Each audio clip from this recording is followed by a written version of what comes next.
ये बात सच है कि राजस्थान में भाजपा और कांग्रेस के बाद सबसे बड़ा दल बनकर 2023 और 24 में भारत आदिवासी पार्टी उभरी है।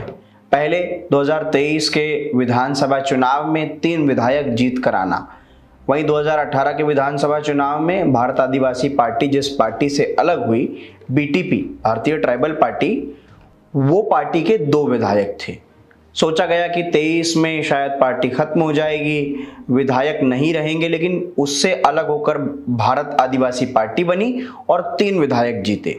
फिर राजकुमार रोत ने ऐलान किया कि लोकसभा चुनाव में उनकी पार्टी उतरेगी। 1 सीट बांसवाड़ा डूंगरपुर वो जीत भी गए। हालांकि प्रत्याशी उन्होंने 7 से 8 सीटों पर उतारे, लेकिन 1 सीट बांसवाड़ा डूंगरपुर वहां पर कांग्रेस ने भारत आदिवासी पार्टी को समर्थन दे दिया इस लोकसभा चुनाव में, और राजकुमार रोत जीत भी गए। रोत खुद 84 विधानसभा सीट से विधायक हैं और अब सांसद बन गए हैं। 84 भी खाली हो गई हैं, वहां पर भी उपचुनाव होगा। लेकिन इसके साथ उपचुनाव बागीदौरा में भी हुआ। बागीदौरा का चुनाव, जो उपचुनाव है, वो लोकसभा चुनाव के साथ ही हुआ और वहां पर भी भारत आदिवासी पार्टी जीत गई। यानी कि अब विधायक 3 राजस्थान में हो गए। राजकुमार रोत अगर इस्तीफा देंगे तो वो सांसद बनेंगे और 3 विधायक 1 सांसद तो यहां हो गए। 84 अब राजकुमार रोत ने खाली की है तो वहां पर भी उपचुनाव होना है।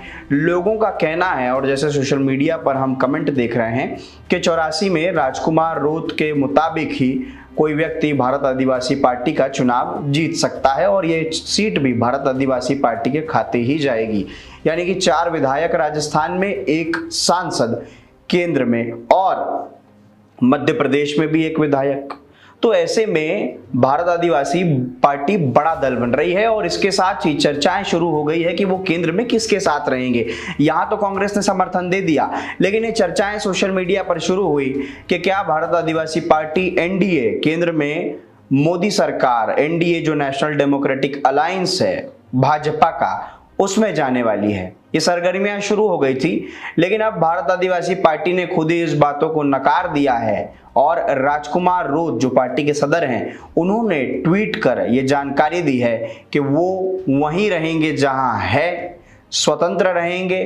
किसी भी पार्टी में या किसी भी गठबंधन में, खास करके एनडीए गठबंधन में जाने की चर्चा, इंडिया गठबंधन छोड़ने की चर्चा, सभी अफवाहें हैं। ये राजकुमार रोत ने साफ कर दिया है। वहीं इनके साथ ये चीजें भी तय हो गई है कि अब 84 का जब विधानसभा का उपचुनाव होगा तो क्या इंडिया गठबंधन के तहत ही वहां पर प्रत्याशी होंगे। अगर स्वतंत्र रहते हैं तो हो सकता है कि कांग्रेस का कोई वहां पर प्रत्याशी हो, या फिर कांग्रेस पार्टी अपने फैसले के अनुरूप वहां पर भी समर्थन दे दे भारत आदिवासी पार्टी को।